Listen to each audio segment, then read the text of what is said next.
Ya, shalom ya buat kita semuanya, saudara sekalian ya. Dan sekali lagi Kyung Hee buat kita semuanya. Ya, Tuhan memberkati kita.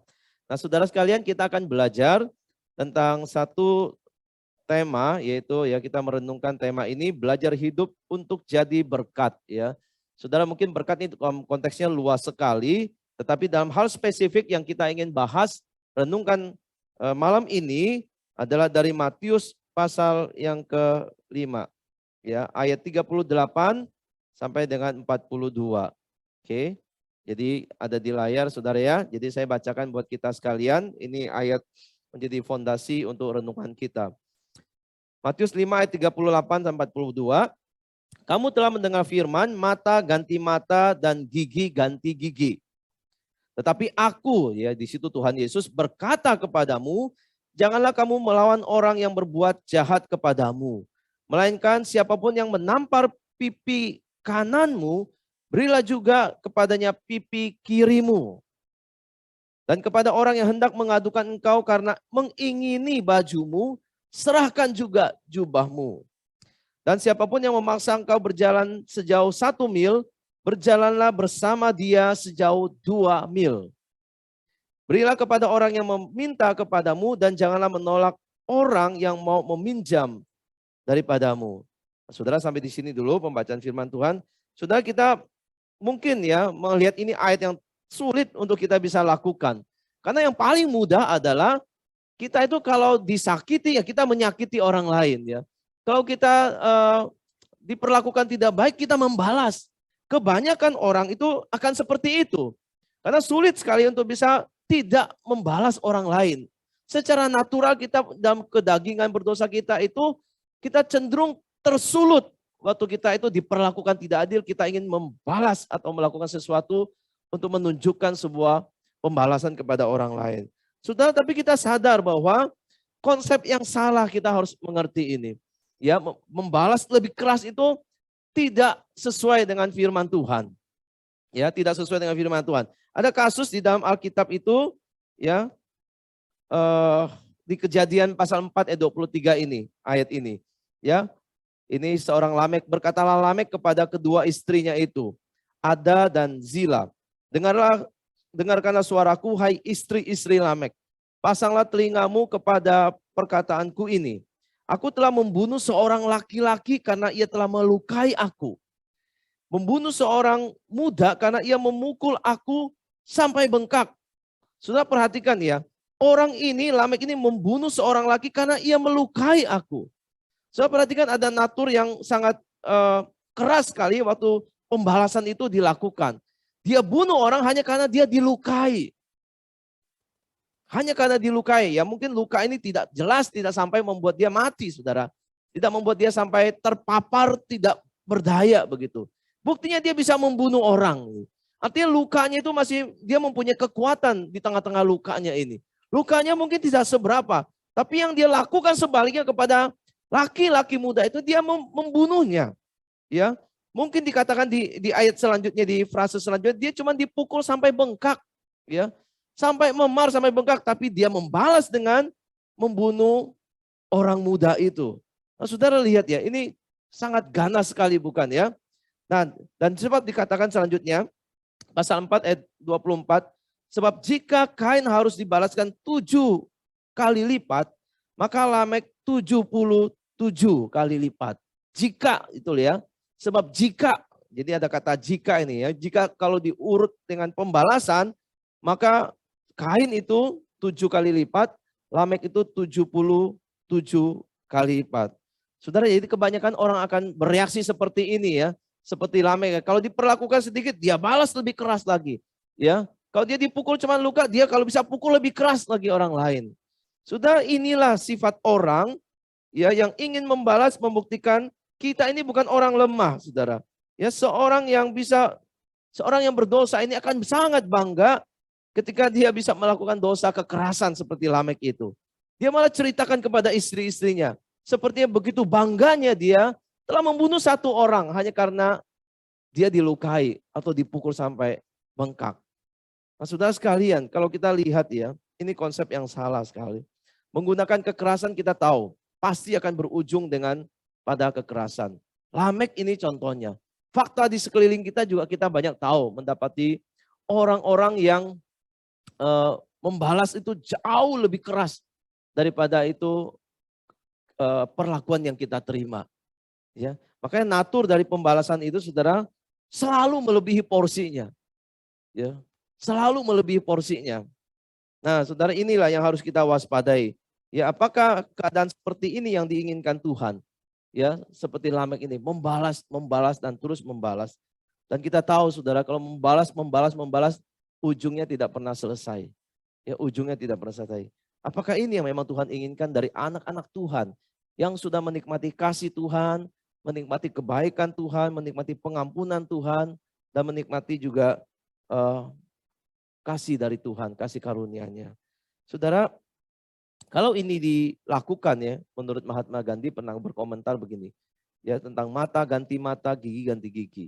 Ya, kalau ini diterapkan, saudara, mata ganti mata akan membuat seluruh dunia buta katanya. Ya, kalau pembalasan terus dibalas gitu ya. Kalau memang secara hariafa kita mata harus ganti dengan mata, nyawa ganti dengan nyawa, gigi ganti gigi.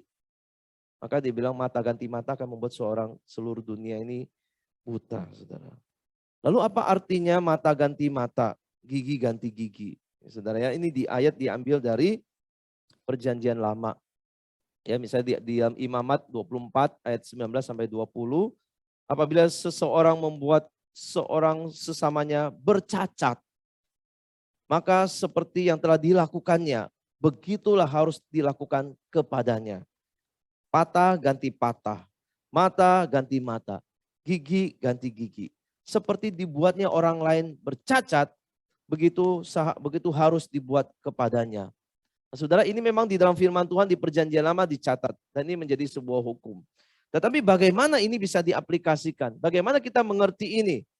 Ya, maka kita harus mengerti, saudara, prinsip ini bagaimana diterapkannya.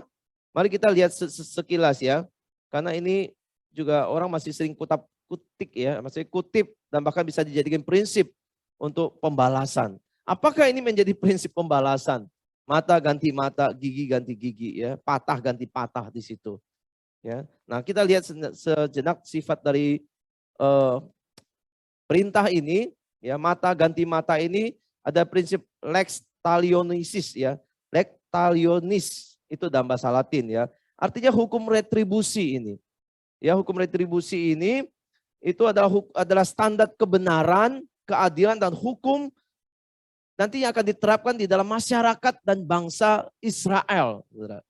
Jadi ini konteksnya adalah nanti untuk sesuatu masyarakat besar, sebuah keadaan bangsa dan menjadi hukum bangsa, sebuah negara ini. Hukum retribusi ini, ya. Nah, ini saudara, hukum mata ganti mata ini itu digunakan sebagai undang-undang yang harus diikuti oleh para hakim. Ini otoritas sipil yang bisa melakukannya. Jadi ada orang-orang yang dipercayakan untuk secara otoritas untuk menegakkan hukum ini. Jadi tidak bisa ini untuk masyarakat biasa gitu ya. Orang biasa sehari-hari melakukannya. Ada para hakim, otoritas sipil yang akan melakukannya. Nah, yang kedua, ya, hukum ini diberikan supaya memastikan pihak yang dirugikan menerima kompensasi yang adil. Ini sifatnya, ya. Supaya yang dirugikan itu dia terima kompensasi yang adil. Jadi tidak berlebihan, tidak kurang, tetapi yang adil. Dan ini akan diputuskan juga oleh otoritas sipil itu. Ya, jadi ada rule-nya sebenarnya. Tidak bisa diterapkan begitu saja. Nah, yang ketiga, fungsi dari hukum retribusi ini adalah membatasi hukuman apa yang sepadan dengan kejahatannya. Jadi ya, untuk membatasi supaya ini sebagai hukuman yang sepadan. Jadi bukan untuk pembalasan sebenarnya. Bukan untuk pembalasan, tapi sebagai konsekuensi yang harus ditanggung oleh seseorang karena perbuatannya. Sebagai hukuman, punishment baginya. Bukan untuk ditujukan kepada pembalasan, tapi lebih kepada konsekuensi dan hukuman. Ini yang ketiga. Dan yang keempat, saudara, hukum retribusi ini tidak selalu ternyata dilakukan secara harafiah, ya mata ganti mata, tidak ternyata. Kebanyakan ya di dalam dunia PL itu dibayar dengan uang denda akhirnya, dihitung-hitung itu ya, ada kalkulasi yang adil, disepakati dan diputuskan, dan itu denda yang dibayar dalam bentuk uang. Jadi kita lihat mata ganti mata, gigi ganti gigi ini bukan sebuah prinsip pembalasan, tapi sebuah prinsip standar kebenaran keadilan dalam hukum masyarakat suatu bangsa, sebuah negara. Dan itu juga dilakukan ya, dan negara bisa melakukan itu. Maka di Indonesia bisa ya pemerintah, pengadilan bisa menghukum seseorang karena kejahatannya. Dia bisa memenjarakan seseorang karena kejahatan dan membatasi kejahatan yang melampaui atau hukuman yang melampaui porsinya. Yang sepadan yang diterima oleh orang yang melakukan kejahatan itu. Nah, saudara, ini prinsip dari lex talionis ini ya, di dalam bahasa Latin ini. Nah, sudah kita lihat ya, bagaimana orang Kristen ini ya, di dalam menyikapi hukum seperti ini, seperti yang Tuhan Yesus katakan ya, kamu telah mendengar mata ganti mata, gigi dan ganti gigi. Tetapi yang ayat tadi dikatakan, aku berkata kepadamu. Nah saudara, itu ada sesuatu kontras lagi yang Tuhan ingin kita itu lebih perhatikan lagi. Apa yang sebenarnya menjadi prinsip kalau orang-orang Kristen ingin hidup bisa menjadi berkat di dalam dunia ini, di dalam relasinya dengan manusia. Maka ini yang harus diperhatikan ya. Prinsip menjadi berkat. Di dalam konteks kerajaan Allah, Yesus mengajarkan cara yang jauh lebih baik ya daripada hukum retribusi itu. Kita tidak bisa pakai hukum retribusi itu untuk relasi kita dengan orang. Ya Tuhan tidak ingin kita memakai itu menjadi aturan di dalam bermasyarakat yang ada otoritas sipilnya yang akan menegakkan. Tetapi kita saudara, di dalam hidup kita sehari-hari Tuhan ingin kita itu bisa menjadi berkat. Dan kita harus punya pemahaman tentang prinsip kerajaan Allah ini dulu. Supaya kita bisa menjadi berkat. Dan Yesus sedang mengajar kita cara yang jauh lebih baik daripada hukum retribusi ini. Ya, tidak membalas, tidak melakukan pembalasan, melainkan menjadi berkat bagi orang lain. Ya, hidup dengan prinsip kerajaan Allah ini pasti akan membuat hidup kita ini menjadi berkat bagi orang lain. Kalau kita menghidupi dan menjalankan prinsip kerajaan Allah ini. Nah di sini saudara sekalian, ayat yang kita baca, Matius 5 itu kita akan mendapatkan 4 prinsip. Karena ada 4 ayat yang bicara 4 hal yang berbeda. Ya, mari kita perhatikan yang pertama, ya prinsip terhadap orang yang menyerang dan terhadap orang yang menyerang dan menghina kita. Bagaimana kita bersikap? Nah Tuhan Yesus berkata, janganlah kamu melawan orang yang berbuat jahat kepadamu, melainkan siapapun yang menampar pipi kananmu, berilah juga kepadanya pipi kirimu. Sudah tindakan menampar ini ya, di dalam zaman dulu atau mungkin juga zaman sekarang, itu bawahan nggak mungkin bisa menampar atasan, saudara. Ya, seorang budak misalnya, tidak mungkin akan menampar tuannya, enggak. Ya, yang sering dilakukan bahwa tuannya yang menampar budaknya, atasan yang menampar bawahannya, gitu ya. Itu bahkan disahkan, saudara ya. Kalau seorang tuan tuh menampar budaknya, karena dia yang punya itu ya. Nah, yang sering terjadi ada yang sering dibawa ke pengadilan itu kalau selevel ini, sama-sama posisi tingkatannya di masyarakat, ini menampar orang lain. Nah itu yang dipermasalahkan seringkali. Ya, jadi kasus bawahan tampar atasan itu tidak terjadi. Ya, tuan menampar budaknya itu karena memang hak miliknya dan itu juga tidak banyak dibawa ke pengadilan. Tetapi yang sering terjadi adalah sesama level ini yang menampar ini ya di status sosialnya itu dibawa ke pengadilan, saudara. Ya, itu bisa jadi urusan kalau sesama selevel ini menampar saudaranya itu. Nah, sudah menampar pipi kanan itu ya, kalau kita berhadapan dengan orang, kita menampar dengan tangan kanan kan, umumnya orang dengan tangan kanan menampar. Sudah kalau kita tampar seperti ini, itu ketampar adalah pipi kirinya sebenarnya. Ya enggak? Karena tangan kita akan ketemu dengan kiri, pipi kiri. Jadi di sini kalau orang ya, sesiapapun yang menampar pipi kananmu, sudah itu berarti tamparan itu menggunakan punggung dari tangan kita ini. Jadi tindakannya itu seperti ini gitu ya. Bukan seperti ini, tapi seperti ini gitu. Dan ini bukan tamparan biasa, saudara. Kalau ini pun mungkin biasa dianggapnya. Tapi kalau tamparan dengan punggung tangan, backhand itu ya. Itu kan pipi kanannya berarti begini ya. Setelah itu bukan sekedar menampar biasa, tapi sebuah tindakan penghinaan. Ya, sebuah tindakan penghinaan kalau ditampar dengan punggung dari tangan ini. Itu bisa jadi masalah, saudara. Ya, bisa jadi kejahatan yang serius, itu bisa memicu kejahatan yang lebih tinggi lagi. Oleh sebab itu kalau orang diberikan ditampar pipi kanannya, sudah itu sangat-sangat merendahkan orang, menghina dia. Maka apa yang Tuhan mau katakan? Kalau engkau dihina, diserang seperti itu, penghinaan itu engkau alami, saudara, berilah pipi kirimu sekalian.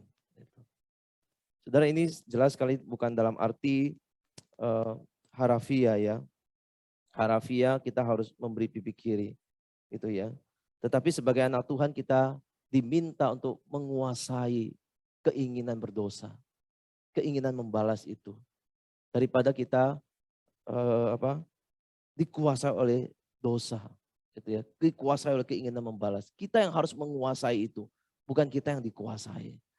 Sudah ada banyak orang memang kalau sudah dihina ya, itu kalau dimarahi mungkin orang masih terima ya, misalnya diperlakukan secara fisik itu mungkin orang masih terima. Tapi kalau sudah bernuansa penghinaan, nah ini sangat menyakitkan.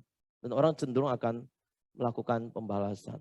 Di sini satu prinsip Tuhan mau ajarkan kepada kita, harus bertindak kasih ya, demi terciptanya kedamaian. Melepaskan hak membalas. Karena membalas itu adalah haknya Tuhan. Ini prinsip dalam kerajaan Tuhan, kerajaan Allah. Dan kita semua ada bagian di dalam kerajaan Allah. Tuhan mau kita hidup di dalam prinsip seperti ini. Itu ya, merelakan pemenuhan hak pribadi kita. Tapi lebih mengutamakan hadirnya prinsip kerajaan Allah ini di tengah-tengah dunia ini. Setelah itu yang Tuhan mau dari kita.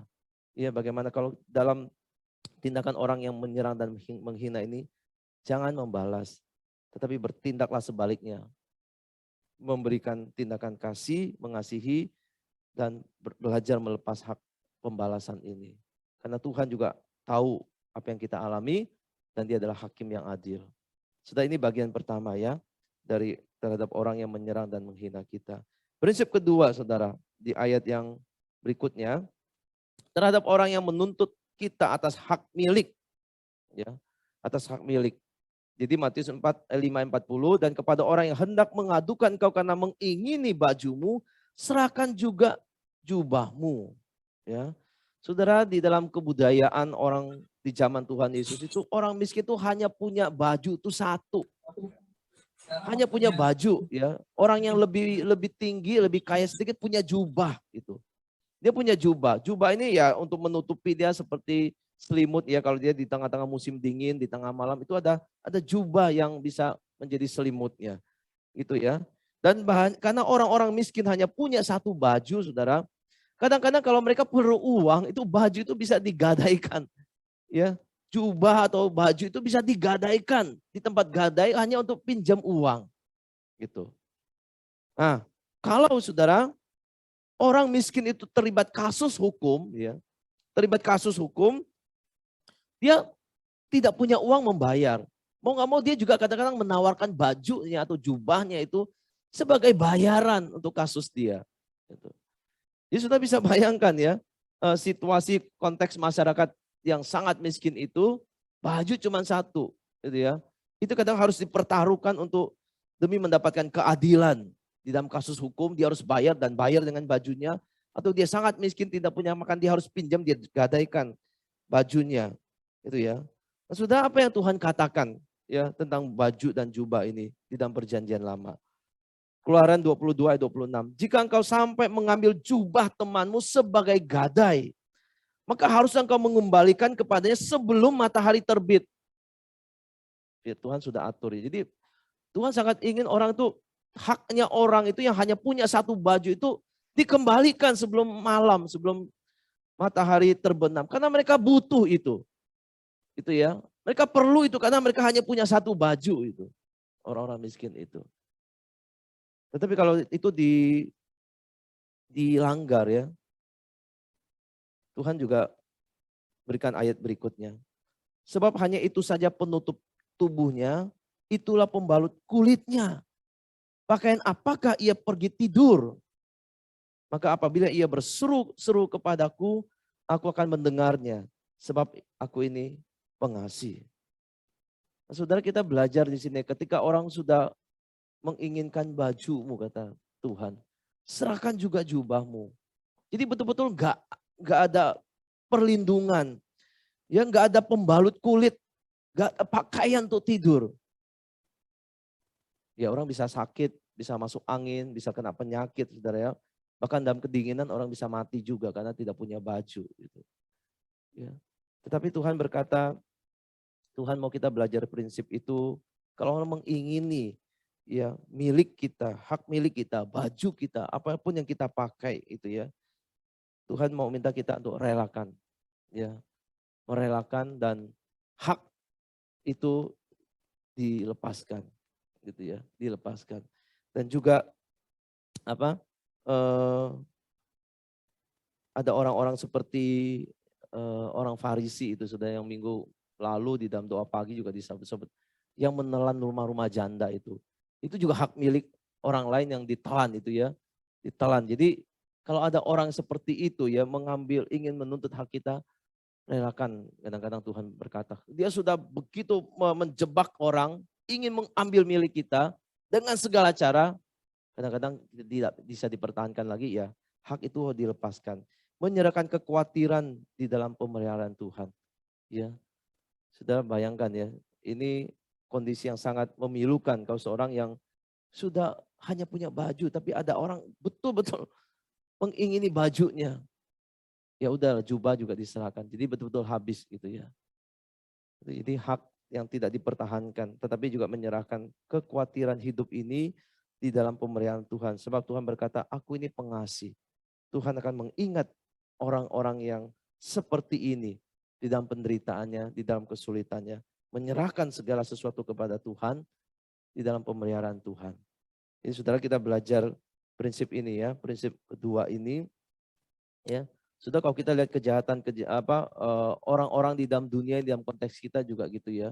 Kadang-kadang kalau kita lihat ada orang-orang itu punya hutang sama orang lain misalnya ya. Punya hutang nggak bisa bayar. Sampai ada orang yang seperti debt collector itu ya disewa untuk menakut-nakuti bahkan bertindak untuk menyita rumah orang itu. Ya. Padahal mungkin bisa dibuat perjanjian dulu untuk pembayarannya bagaimana, cara lunasinnya bagaimana. Tapi karena memang ingin mengambil hak milik orang lain. Ya ada yang sampai harus menyita rumah ya orang lain. Gitu ya. Jadi Tuhan ajar kita di dalam kehidupan kita ini untuk belajar menyerahkan segala kekhawatiran kita di dalam pemeliharaan Tuhan. Gitu ya. Ya, Tuhan bisa mengadakan apa yang telah hilang dari kita. Tuhan bisa memberikan kembali apa yang hilang dari kita. Yang jelas kita menunjukkan sebuah penyerahan ke dalam tangan Tuhan. Nah, saudara sekalian, yang ketiga adalah terhadap orang yang memaksa kita, ya, memaksa kita. Dan siapapun yang memaksa engkau berjalan sejauh 1 mil, berjalanlah bersama dia sejauh 2 mil, ya 2 mil. Jadi saudara di dalam zaman dulu memang prajurit Roma itu dapat memaksa orang Yahudi ya yang dijajah itu untuk membawa barang, tapi maksimal 1 mil jauhnya, 1 mil saja. Misalnya kita lihat contoh ya yang waktu Tuhan Yesus memikul salib, sudah nggak kuat salib, prajurit tinggal enak aja tunjuk 1 orang. Simon dari Kirene, ini bantu pikul salib sampai ke Golgota. Gitu ya. Nggak tahu itu berapa mil lagi sisanya waktu itu. Tapi itu memang kebiasaan yang dilakukan oleh bangsa penjajah terhadap yang dijajah. Dia bisa perintahkan orang untuk ikut membawa senjatanya, membawa barangnya begitu. Sejauh 1 mil tapi batasnya. Tapi Tuhan berkata kalau ada orang yang paksa kamu membawakan seperti itu, tunjukkan kamu itu bisa berjalan 2 mil dengan dia. bawa barangnya 2 mil. Sudah ini luar biasa ya. Rela nggak orang melakukan itu ya? Kayak gitu. Dipaksa kerjaan ini, tapi dia justru bukan hanya kerja seperti yang diminta, tapi melampaui apa yang diminta dari dia. Oh, sudah ini seperti apa ya? Peribahasa itu yang menyiram sekam itu ke api kali gitu ya. Jadi kayak mempermalukan kembali, balik seperti itu ya, tanda kutip ya, mempermalukan. Tapi ini untuk menunjukkan ya satu prinsip yang rela hati berbuat baik, saudara. Ya, rela hati berbuat baik. Ini dia yang Tuhan inginkan dari kita. Kepada orang-orang yang memperlakukan kita tidak adil, yang memaksa kita. Kita bisa kerja lebih untuk menunjukkan saya ingin berbuat baik untukmu. Itu ya. Ini prinsip dari Tuhan di dalam kerajaan Allah bagi kita. Berbuat baik kepada orang-orang yang memperlakukan kita dengan tidak baik. Saudara, yang terakhir itu prinsip itu adalah yaitu terhadap orang yang meminta kepadamu.